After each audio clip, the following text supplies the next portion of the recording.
सीता और सुमन माँ दुर्गा की बहुत बड़ी भक्त थी।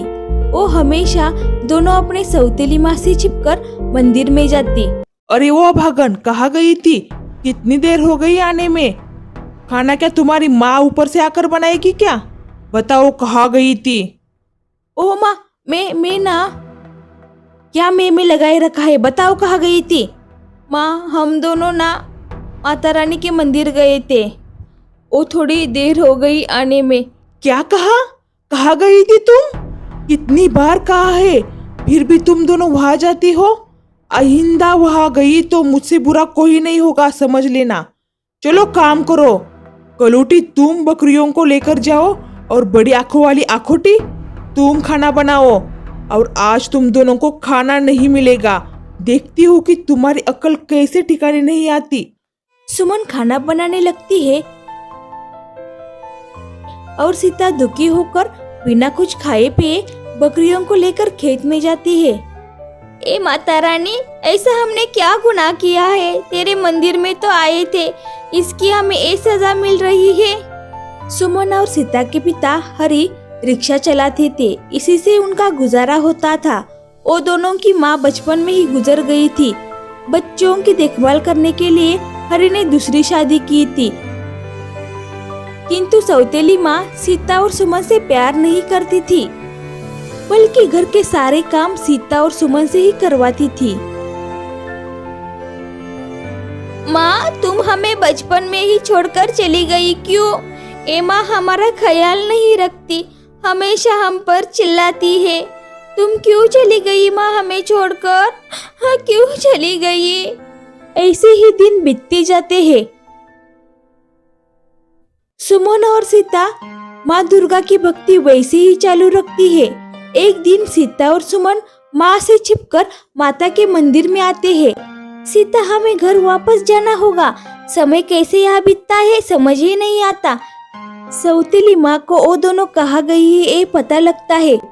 तुम्हारी बेटियां कुछ काम नहीं करती, हमेशा उस मंदिर में जाकर बैठती है और मैं कुछ कहूँ तो मुझसे जुबान लड़ाती है। अब तुम ही फैसला करो, या तो मैं रहूंगी इस घर में, नहीं तो वो तुम्हारी बेटियां रहेगी। ऐसे मत कहो सती, तुम गई तो मेरा क्या होगा? आने दो उनको, बताता हूँ। सुमन और सीता जैसे ही आते हैं, हरि कुछ बिना पूछे उनको मारने लगता है। बाबा मत मारो, हमने कुछ नहीं किया, मत मारो। लेकिन हरि सुनता नहीं, वो दोनों बहुत रोती है। हरि उन दोनों को घर से बाहर निकालता है। मैंने कहा था ना मुझसे पंगा नहीं लेने का। भूख तो अब निकलो यहाँ से। दीदी, अब हम क्या करें, कहाँ जाए? हमारे पास तो रहने के लिए भी कोई जगह नहीं है। हाँ सीता, सब अब माता रानी पर छोड़ते हैं। माता रानी ही अब हमको अगला रास्ता दिखाएगी। वो दोनों मंदिर जाती है और वहीं रुकती है। बेटा, तुम कौन हो?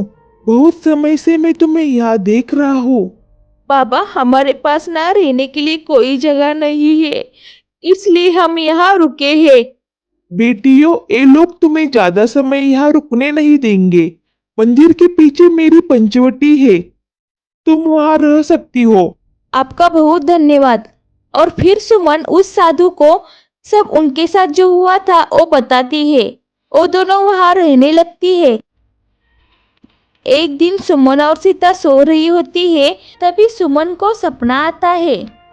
बेटा सुमन, मैं तुम्हारी माता रानी, तुम्हें अपनी देह प्राप्ति के लिए कल सुबह ही यहाँ से उत्तर की ओर जाना होगा। अगले दिन ही सुमन अपने स्वप्न के बारे में साधु को बताती है। ये तो शुभ संकेत है, तुम्हें तुरंत उत्तर दिशा की ओर जाकर देखना होगा। उसी दिन सुमन और सीता उत्तर दिशा की ओर चलते हैं। बहुत चलने पर उन्हें एक झोपड़ी दिखती है। उस झोपड़ी से एक बूढ़ी औरत बाहर आती है। उसके चेहरे पर अद्भुत चमक थी। बेटियों, क्या हुआ? ऐसे क्यों खड़ी हो? अंदर आओ। नहीं हो हम। इसके बाद सुमन बूढ़ी औरत को सब बताती है। वो बूढ़ी औरत सुमन और सीता को उसके पास ही रहने का आग्रह करती है।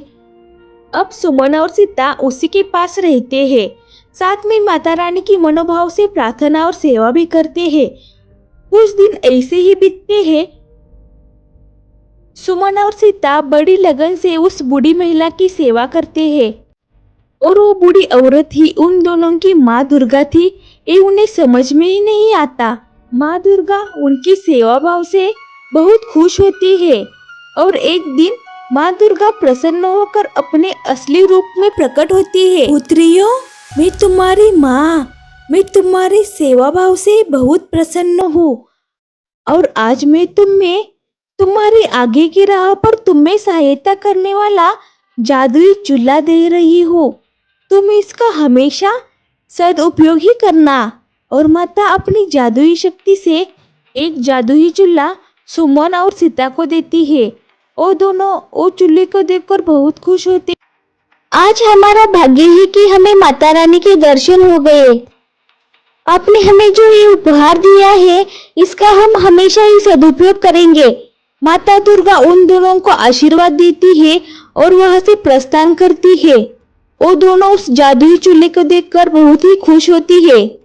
सुमन और सीता चूल्हे पर खाली पतीले रखती है और कुछ खाने की इच्छा करती है तो आश्चर्य, उस पतीले में खाना आ जाता है। दीदी, क्यों ना हम इस चूल्हे की ही सहायता से खाना बनाकर बेचेंगे और साथ में गरीब लोगों को खाना भी देंगे। हाँ, तुम ठीक कह रही हो, कल से ही हम खाना बनाकर बेचेंगे। अगले दिन ही सुबह सीता अपनी इच्छा चूल्हे को बताती और वो जादुई चूल्हा खाना बनाकर देता। सीता गांव में जाकर ठेला लगाती है और समोसे बेचती है।